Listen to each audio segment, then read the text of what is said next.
My family spent my whole life worshiping my brother and treating me like background noise. Then, at Christmas, I mentioned I sold my company for $30 million. He turned red, demanded a cut, and my mom shouted that I owed him my success. My name is Zoe, I am 30F, and for as long as I can remember, my life has been a living comparison chart where I always lost before the competition even started.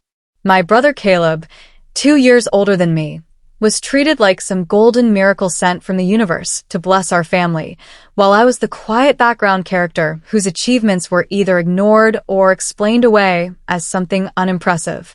Growing up, he was called the future leader, the family star, the boy who would one day make everyone proud, even though he failed classes, picked fights, ignored rules, and totaled 2 cars before he turned 19. Somehow, every failure he collected was reframed as he's trying, while every success I had was twisted into something accidental or expected, something that didn't count because I wasn't loud enough, flashy enough, or worthy enough. When I earned straight A's, my mother would smile in this tight, disinterested way and say, "Well, of course you did. You don't have a social life," as if my hard work was just convenient proof that I had nothing better to do. When I got a scholarship to college, they didn't even attend the ceremony, not because they were busy with work or sick, but because Caleb needed help moving apartments again at 24, even though he had already borrowed thousands from them for failed business attempts that left him broke and still praised. It was always Caleb's needs first, Caleb's comfort first, Caleb's future first. I became an afterthought in my own home, a filler character whose emotions didn't matter. When I dropped out of grad school to build a startup I believed in, they didn't celebrate my courage or ask how they could support me. Instead, they called it a tantrum, accused me of being selfish, dramatic, ungrateful, and immature. I worked 90 hours a week from a shared apartment that barely had heating, eating ramen until I was sick of the taste, maxing out credit cards, fighting through fear and failure just to keep the lights on. But I didn't ask them for a single dollar. Not once. And still, they made sure I felt like a huge disappointment who was destined to embarrass the family, while Caleb received brand new cars every 2 years because he needed motivation. I built my company quietly, grinding through lonely nights, teaching myself how to code, pitching at small local meetups where no one knew my name. I partnered with a friend who actually believed in me, and together we spent 5 years building something out of nothing. No one in my family asked what I was working on, what my startup did, or whether I was eating proper meals.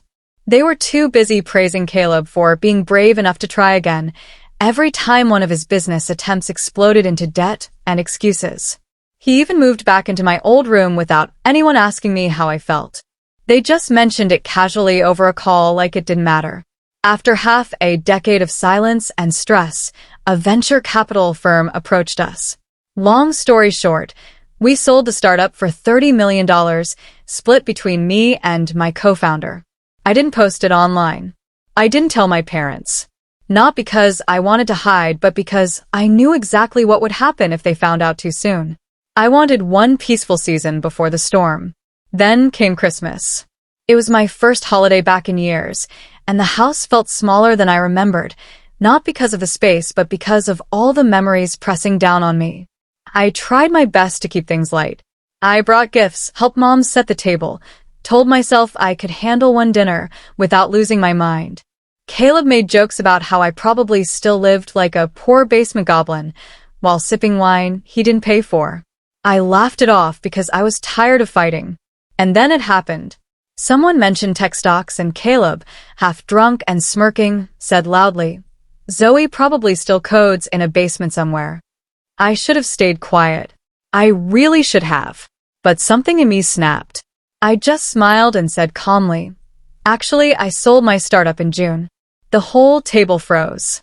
Caleb choked on his drink, coughed, and then stared at me like I had grown a second head. "How much?" he demanded. I shrugged. $30 million. Mom dropped her fork. Dad blinked. My aunt gasped softly. Then Caleb's face turned red, and without hesitation or embarrassment he said, "Well, I mean, I inspired you. You should give me half." I thought he was joking. He was dead serious. Before I could speak, Mom shot up from her chair, slammed her hands on the table and screamed, "You owe him everything, Zoe. If it weren't for us, if it weren't for Caleb, you'd still be a nobody. You better show some respect." I looked around that table, at faces I had known my whole life, and realized not a single one of them was going to stand up for me. Not my father, not my aunt, not even my cousin who once told me I was her role model. So I stood up, dropped my napkin, and walked out of the house without saying another word. But that was only the beginning. When I reached my hotel room after that explosive dinner, I sat on the edge of the bed and stared at my phone as it lit up with message after message, each one more unbelievable than the last. Caleb texted first, calling me dramatic for walking out like a brat. Mom followed, accusing me of shaming the family and acting ungrateful for everything they had done for me. Even Aunt June, the supposed peacemaker, sent a long message saying that maybe I shouldn't have shared that kind of news at the dinner table, as if my success was a social crime. Not one person asked how I built the company, what struggles I faced, or how I survived years of fighting alone. All they sent me was guilt, blame, and demands wrapped in fake concern. I sat there, feeling a strange mix of anger, sadness, and the beginning of something I had never allowed myself to feel, strength. The next morning, Caleb called me. I should have ignored it, but a part of me wanted to hear how far he would take this. He didn't even say hello properly. He jumped straight into his pitch, his voice sharp and entitled. "Look, you have 30 million. You don't need all of that. Mom says it's fair if you give me $10 million. Not a loan. Not an investment. A full demand." He even tried to justify it, saying that I wouldn't have had the confidence to start a business if he hadn't set the example first. I laughed because it was either that or start screaming.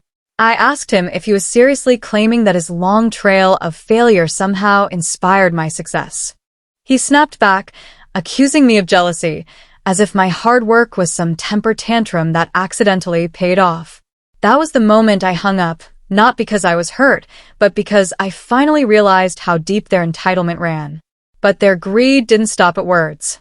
Within days, my mom sent me a formal email, a whole document she had typed like a contract, laying out a fair redistribution of my unexpected windfall. Caleb wanted a down payment for a new house and money for another startup idea. Mom and Dad wanted a bigger home for future grandkids. Aunt June suggested I sponsor the family reunion next summer.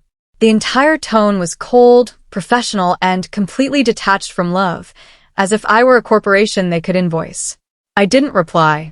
I simply forwarded it to my lawyer with a subject line, "Document this." Then I went silent. But this time, the silence wasn't weak or hurt. It was strategic, a boundary drawn after a lifetime of letting everyone walk across me. Their messages changed quickly. First came the concerned texts, pretending to worry about my behavior. My cousin wrote, "You've changed." Aunt June said, "Don't let money turn you cold." Even my dad left a voicemail whispering that Caleb was struggling and needed support. Support? This was the same brother who once told me I was the backup kid born in case his life didn't turn out perfect. The same person who mocked my dreams, called my work pointless, and told me I should stick to retail because someone has to fold the rich people's clothes. And now, suddenly, he was entitled to millions because I had worked harder than anyone in that house ever did. When guilt didn't work, they turned to manipulation. Caleb started posting vague emotional messages online about how family betrayals hurt the worst. Mom commented hearts underneath. Dad shared the posts. Old family friends started messaging me, asking if something had happened. Not one of them asked me directly. Not one of them considered that the story they heard might be a lie. I didn't respond, but I took screenshots of everything because I knew this was only getting worse. The calls became more frequent. One evening they called on speakerphone, hoping to corner me into agreeing with them. I heard Mom whispering. Then Caleb tried to sound calm and mature while demanding a couple million because families should take care of each other. I asked one simple question, a question that should have been easy for them to answer if their intentions were pure. Where were you all when I was living off instant coffee and cheap oatmeal for over a year? Silence. Deep, heavy silence. Then I hung up. Not out of anger, but because I finally realized I didn't owe anyone a conversation that they never bothered giving me when I needed it most. That night, I cleaned out everything: group chats, shared photo albums, message threads, old emails. I deleted, unsubscribed, blocked, and cleared until my phone felt like it finally belonged to me and not a family who only remembered me when they needed something. It wasn't revenge. It wasn't bitterness. It was freedom. For the first time, I didn't feel guilty for choosing myself. I didn't feel like I had to apologize for my success, dim my light for others, or beg for love that was never offered. I felt like I had bought back a piece of my life with every line of code I had ever written and every sacrifice I had ever made. 2 weeks passed. The silence became a wall between us, and I felt strong behind it. I had changed my number, filtered my inbox, and hired a legal team who watched everything with a sharp, professional eye. But my family didn't slow down. They were determined to find a way back in. My lawyer emailed me one afternoon saying someone had tried to access my old business registration information through the state portal. The IP address traced back to my parents' house. They were searching for something, anything, to claim a piece of what I built. I wasn't even shocked, just disappointed that they had fallen this low. 3 days later, Caleb sent me an email titled "Final Chance Before I Go Public." The message was long, dramatic, and filled with lies. He claimed that he helped inspire my startup, that I manipulated the story, that I made enough money and should do the right thing. He even threatened to talk to the press if I didn't pay him. I forwarded it to my lawyer. They sent back, "Cease and desist in progress. If he tries anything, we go scorched earth." I didn't feel afraid. I just felt tired. Tired of fighting people who didn't love me, only what my work could give them. Then something unexpected happened. A former mentor of mine saw Caleb's online meltdown and reached out. He offered me the chance to tell my side of the story, not with screenshots or drama, but with truth. I agreed. We talked quietly at first, then openly.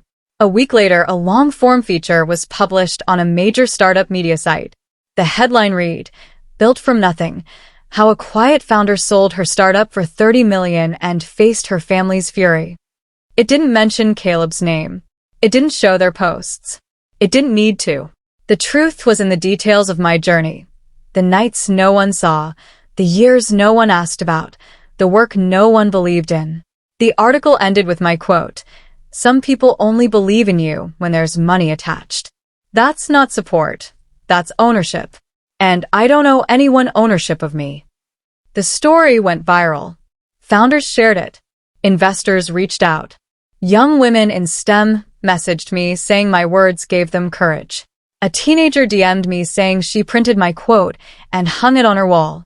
My phone buzzed for days with support I never received from the people who were supposed to love me first.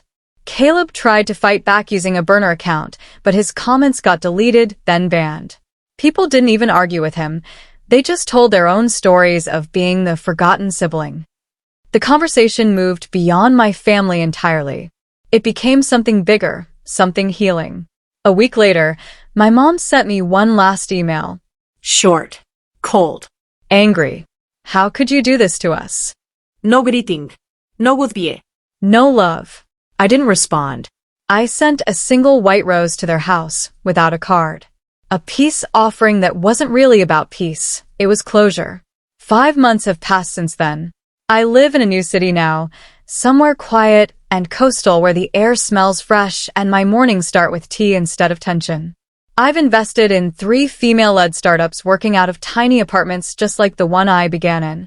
Ramen wrappers on the floor, white bards full of dreams, hope hanging in the air. I see myself in them, and I back them because I remember what it felt like to be alone with a vision that no one took seriously. I don't talk about my family anymore, not out of pain, but out of clarity. They are no longer part of my story. I was just the last to accept it. Sometimes, I hear that they still bring me up during holidays or whispers at gatherings. Zoe thinks she's too good for us now. Maybe I am. Maybe what they really mean is that I finally learned to choose myself in a house that never chose me first. Because the truth is simple, I didn't cut them off. I just stopped begging to be loved by people who never bothered to understand me.